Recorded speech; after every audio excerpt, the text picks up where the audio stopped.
Today, the latest weapons, coupled with the fighting skill of the American soldier, stand ready, on the alert all over the world to defend this country, you, the American people, against aggression. This is The Big Picture, an official television report to the nation from the United States Army. Now, to show you part of the big picture, here is Sergeant Stu Queen. This is Arctic clothing and equipment that will be worn by paratroopers for the northernmost parachute drop of a tactical unit. From Fort Bragg, North Carolina, men of the 2nd Battalion, 504 Airborne Infantry Regiment of the 82nd Airborne Division will travel by air to a point well inside the Arctic Circle, Thule, Greenland. To cover the activities of this battalion combat team, we will accompany them to bring you on today's big picture, Excersise Arctic Night. The proud word hits you the moment you arrive, airborne. You see it in the signs that dot Fort Bragg, and on the uniform worn by a rugged breed of soldier whose motto is, anywhere, any place, any time. But when the announcement came that a battalion combat team from the 82nd Airborne Division would be airlifted to Greenland from Fort Bragg, even to a paratrooper, this was something special. A tactical jump and maneuver in the frozen Arctic, only 900 miles from the North Pole.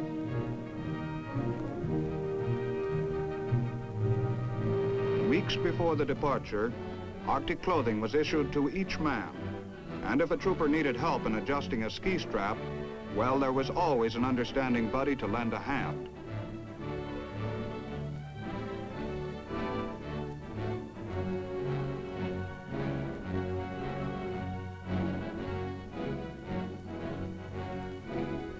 The specially issued clothing added up to a full wardrobe, designed by Army scientists and technicians for sub-zero temperatures. As departure time neared, frequent inspections were made to ensure that each soldier had every item and knew how to maintain it.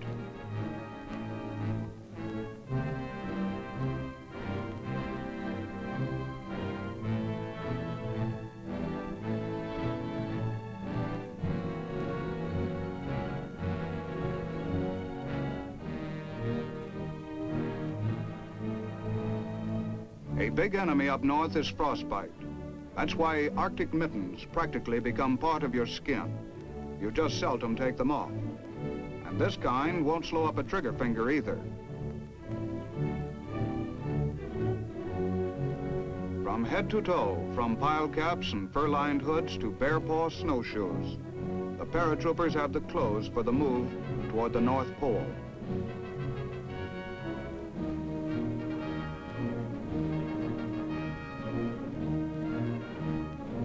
The 10-man Arctic tent is also thoroughly inspected.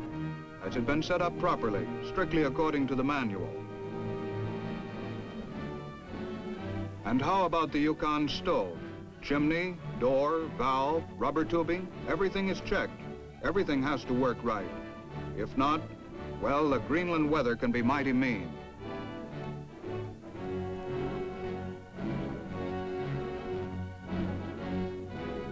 But outfitting the men for Arctic Night was only a small part of the preparations. Especially in the frozen north, as the saying goes, clothes don't make the man. Training does. Training is the payoff. Classes were given in survival techniques. How do you stay alive when the temperature plummets down way below zero? How do you stay alive and fight? That was the question on everybody's mind. In case you all don't know it, North Carolina is not exactly ski country, but that doesn't stop a paratrooper from learning how to be mobile on ice and snow. A straw-covered parade field serves as a beginner's ski slope. Many of the men have never put on skis before.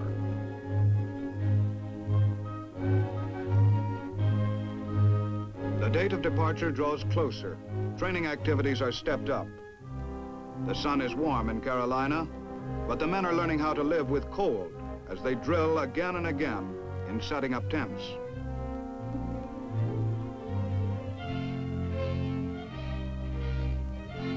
And installing the stoves which will keep those tents, if not as warm as toast, at least bearable, and the troops of the 82nd Airborne ask for no more. Exercise Arctic Night is to be climaxed by a mass parachute jump. Loaders and packers have a lot of work. There's nothing simple or casual about packing a chute. It takes care and it takes time.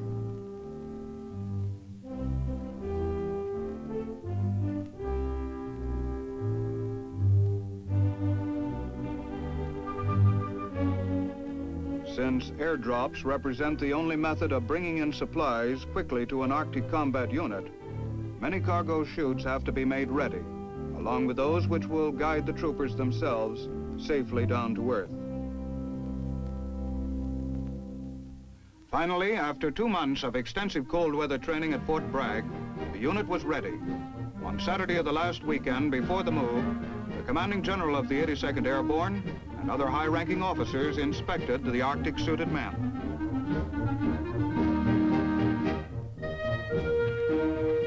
Every possible precaution had been taken to make certain each man and his equipment was ready for the big test. Whether chaplain or cook, rifleman or rigger, each man was raring to go. With colors flying, the officers and enlisted men of the 504 Airborne Infantry Regiment met the standards of the inspecting party.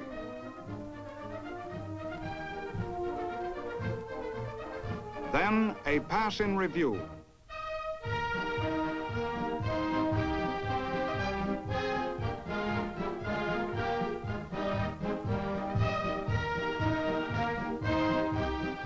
As a band beat out the stirring march music, the men selected for Exercise Arctic Night paraded past the reviewing stand, a colorful climax to weeks of hard preparation. Now, rehearsals were over. Ahead of them was the real thing.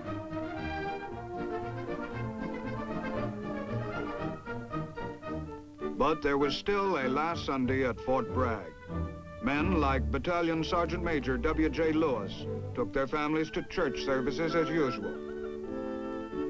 Sergeant Lewis has served with the 82nd Airborne since March 1945, and up to the time of Arctic Night, had made over 151 jumps.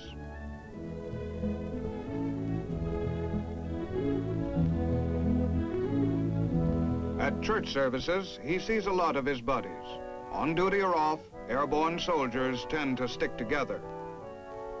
As they leave the church on the final Sunday before the big move, Sergeant Lewis and the other men are wished good luck and Godspeed.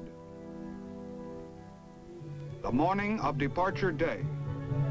At Pope Air Force Base near Fort Bragg, the Arctic gear is loaded into the giant C-124 Globemasters that will air carry the men toward the North Pole. Skilled Air Force mechanics final check the planes. The success of Arctic Night will depend on full cooperation between the Army and the Air Force.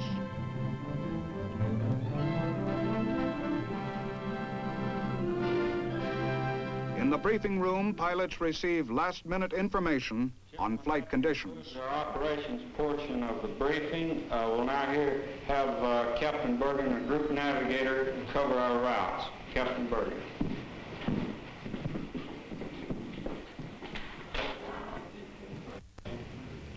Gentlemen, I'm Captain Bergen. I'm going to give you the navigation phase of this mission. We'll depart Pope, go direct to Raleigh. Airways to Gordonsville, Selinsgrove, Albany, Mondelez, and Goose. Total distance is 1,415 miles. Flying time will be approximately 7.5 hours. Your alternate for Goose will be Ernest Harmon Air Force Base in Newfoundland. The next leg of your journey will be from Goose to Thule by way of Holstenberg Beacon. Total distance is 1,480 miles. Approximate flying time will be 7.5 to 8 hours. Your alternates for Thule will be Resolute, distance of 405 miles, or Sandestrom, a distance of 660 miles. Your primary checkpoint between Goose and Thule will be Holstenberg Beacon and Alpha intersection, 150 miles out of Thule. Gentlemen, next portion of the briefing will be given by Captain Goulart, who will give you the weather.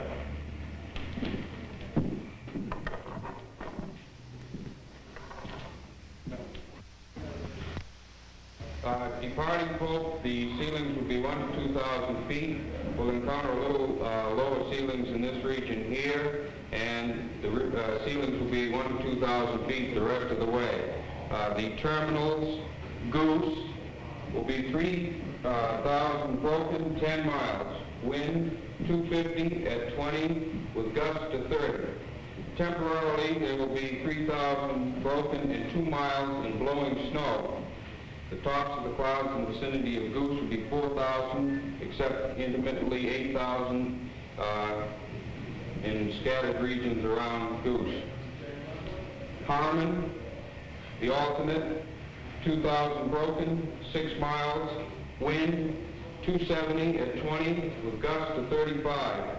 They will be intermittently 1,500 overcast, 1 mile in snow showers and blowing snow. The tops generally 6,000, except 9,000 to 10,000 in snow showers. If there are no questions, turn the briefing back to the Colonel.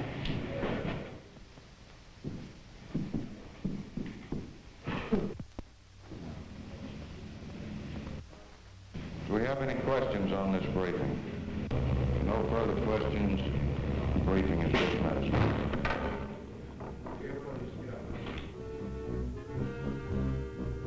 Early on Tuesday morning, the last of the Arctic gear was loaded into 13 C-124 Globemasters.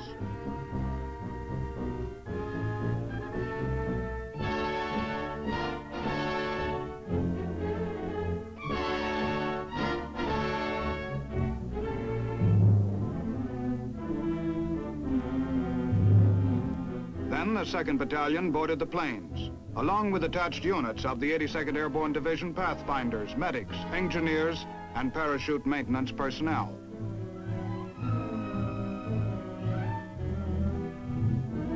Last aboard were we of the big picture camera crew to film this combined Army and Air Force exercise, first of its kind.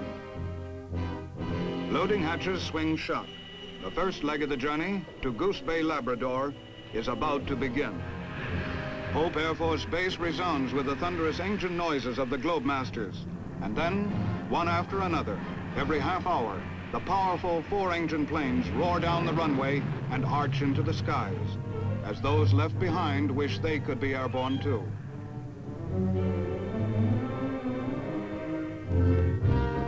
It takes approximately 8 hours of flying time from Fort Bragg to Goose Bay, Labrador, and the planes plow through the clouds at a steady clip.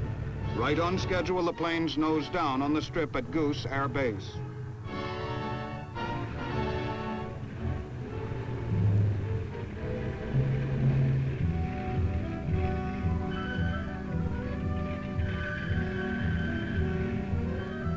At Goose, there is a 12-hour rest stop. The Air Force will serve hot food to the air-weary troopers, while mechanics service and refuel the giant aircraft.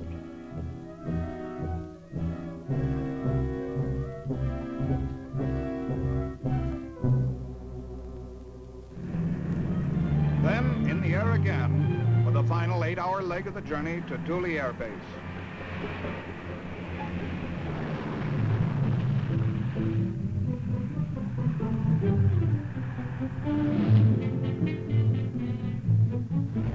"17 hours in the air from Fort Bragg. A long, long time. Every man has his own way of passing it.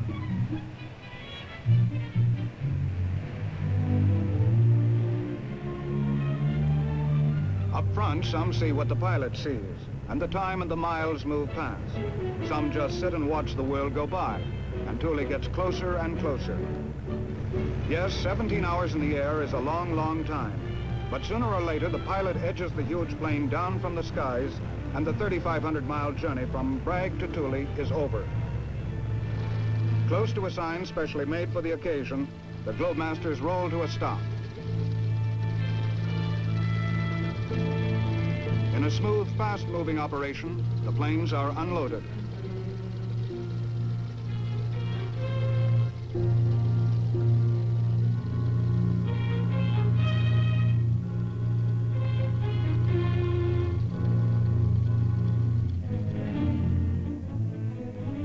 Supplies and equipment are passed out to waiting trucks. And the men lose the kinks in their legs as they come off the plane. It's good to be on land again. Instead of the rugged, bleak place the troopers expected, they found Thule, an air base in Danish territory, to be a well-set-up installation with fine facilities.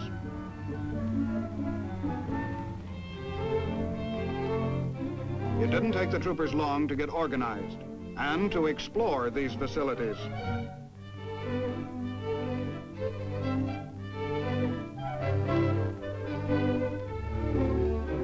And it didn't take them long to learn there were sliding ponds all over the place. But there wasn't much time for idle games. The battalion combat team plunged into intensive training for Arctic Night. Skiing instruction again, but this time, the real thing. Within a matter of days, every trooper could handle himself like a veteran. In the shadows of the North Pole, skiing is no mere sport, but an efficient, practical method of rapid transportation.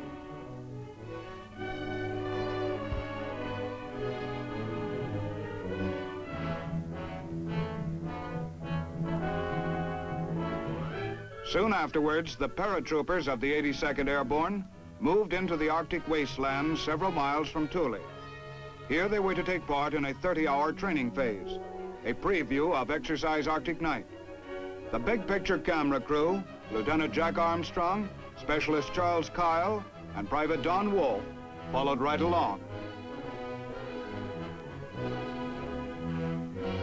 The mission of the infantryman is to close with and destroy the enemy. He must be able to survive in the Arctic and fight under sub-zero conditions. All this is learned by training, by doing, and the troopers did. The temperature was 28 degrees below zero during the bivouac, and the men put their Fort Bragg training to good use, putting up shelter tents in a hurry.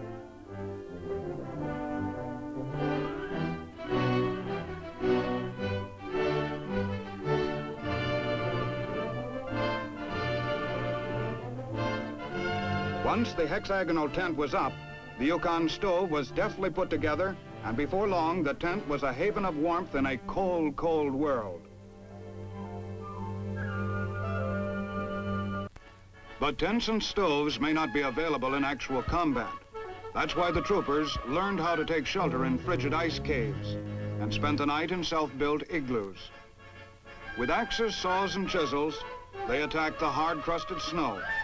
The idea was to dig snow caves as deep as the tallest man who was to occupy it.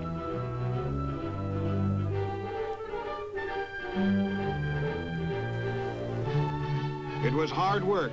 After chiseling a sleeping shelf for each man on the sides of the cave, ice blocks were used for above-surface protection.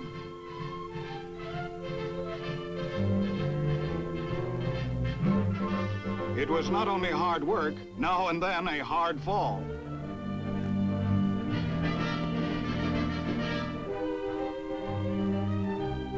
By early twilight, the last of the snow caves was finished.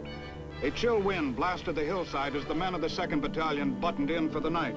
Temperature, 35 degrees below zero.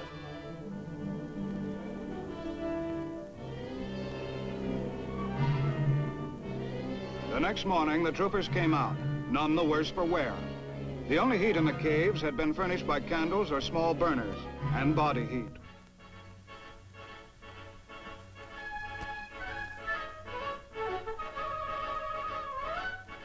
The bivouac was over. Tents were taken down. It took a longer time than at Fort Bragg. Work goes slowly in below zero temperatures where fatigue sets in very quickly.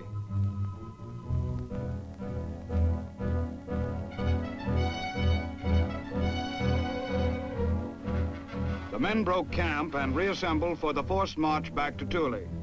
Skill on skis really paid off now. Loading their gear, communication equipment, burners and sleds into Akios, the heavy-duty snow sleds, the troopers started back. Each man carried his own weapon, along with a rucksack containing his sleeping bag and spare clothing.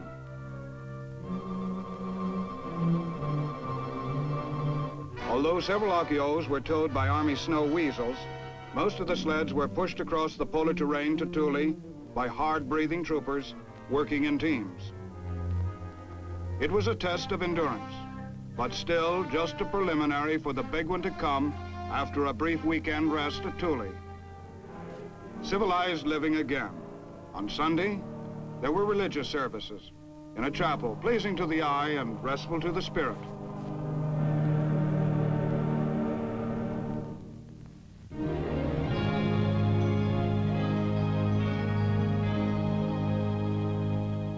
Sure, some stubborn troopers ate ice cream, but most of them would just as soon think of other things for a while, like a cowboy chase on TV.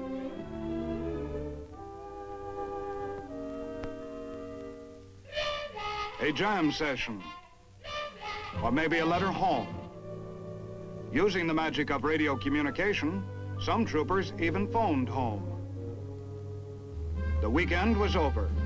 Early the next morning, the gear for the jump was stowed aboard the waiting Globemasters. Exercise Arctic Night had come.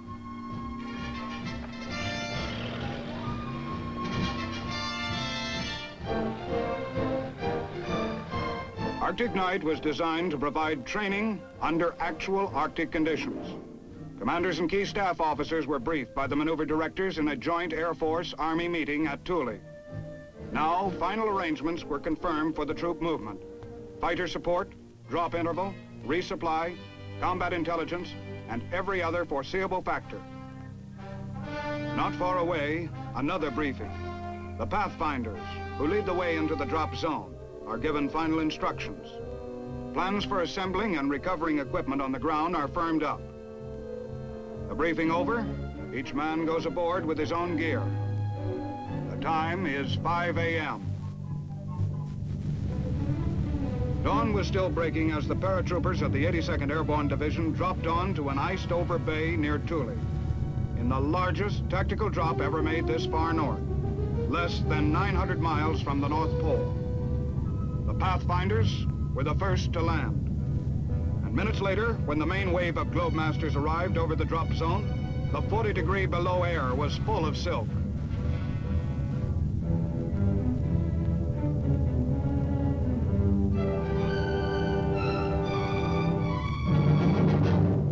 The drop went off with no casualties and very few minor injuries. Once on the ground, on the ice that is, the troopers quickly recovered their parachuted supplies.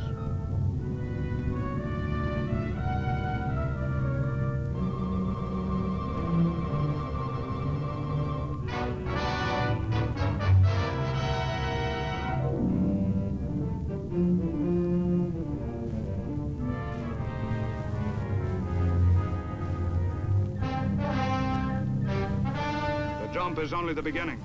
They move into an attack against a simulated enemy base X.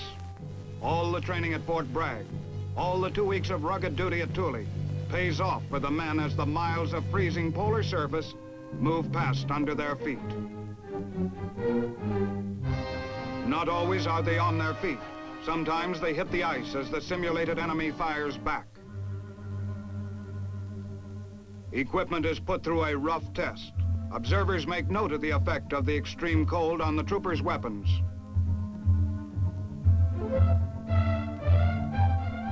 Some guns worked sluggishly at first. Priceless experience was gained in learning how to adjust weapons to weather as the paratroopers moved forward to capture enemy base X. By twilight, breath on their faces frozen into a fine spray, the exercise was over, and the troopers marched wearily back into Thule.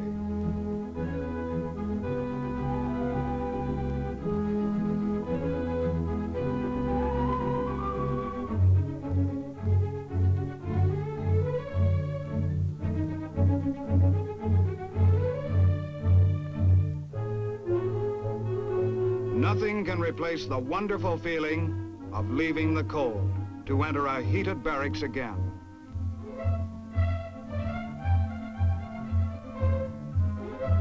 After cleaning their weapons and restoring the shine to their mess gear, the troopers relaxed with a magazine, a pillow, or just to compare blisters. And the showers did a thriving business too. A little bit cold, but nice.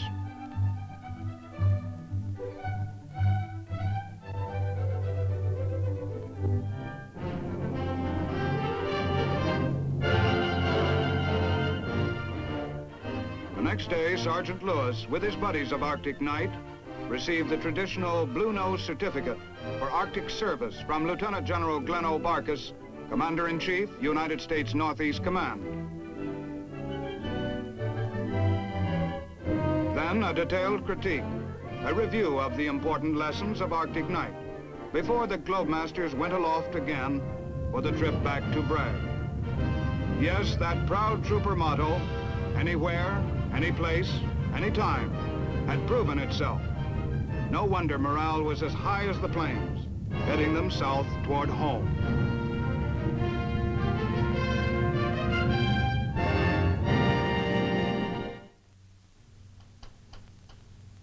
Arctic Night made military history when paratroopers from the 82nd Airborne hit the Silk, only 900 miles from the North Pole. The first tactical jump inside the Arctic Circle. Now this is Sergeant Stu Queen, inviting you to be with us again next week for another look at your Army in action on The Big Picture. The Big Picture is a weekly television report to the nation on the activities of the Army at home and overseas. Produced by the Army Pictorial Center, presented by the United States Army in cooperation with this station. You too can be an important part of the big picture. You can proudly serve with the best equipped, the best trained, the best fighting team in the world today, the United States Army.